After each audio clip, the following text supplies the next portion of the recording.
تو قبلے کو سامنے دیکھ کے بڑھتے ہیں.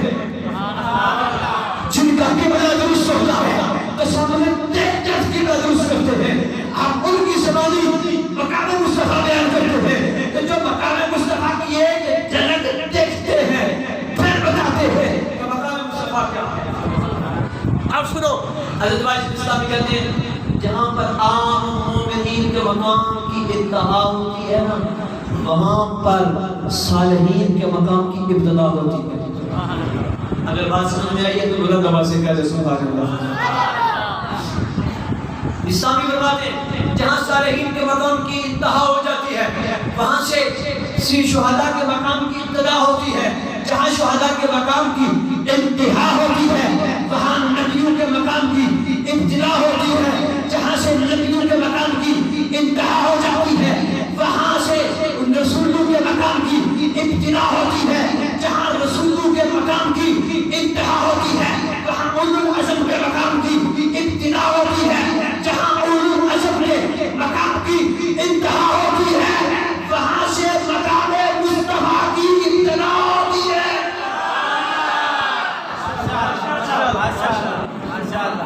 وہاں مقام مصطفیٰ کی ابتدا ہوتی ہے. جہاں سارے دنیا کے مقام ختم ہو جاتے ہیں وہاں مصطفیٰ کے مقام کی ابتدا ہوتی ہے. اسلامی فرماتے ہیں دنیا والوں کسی غلط فہمی میں نہ رہنا. جہاں سارے مقام ختم ہو جاتے ہیں وہاں مقام مصطفیٰ کی ابتدا ہوتی ہے. یہ اسلامی کہتا ہے کہ یہ خدا جانتا ہے کہاں اس کی انتہا. تکبیر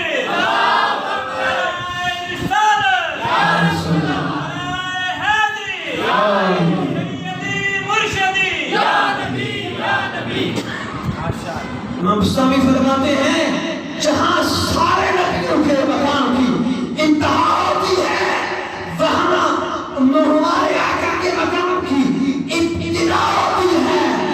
مصطفی فرماتے ہیں ابتدا کے بارے میں تو کہتا ہوں کہاں ہوتی ہے انتہا کے بارے میں خدا جانتا ہے یا مصطفیٰ.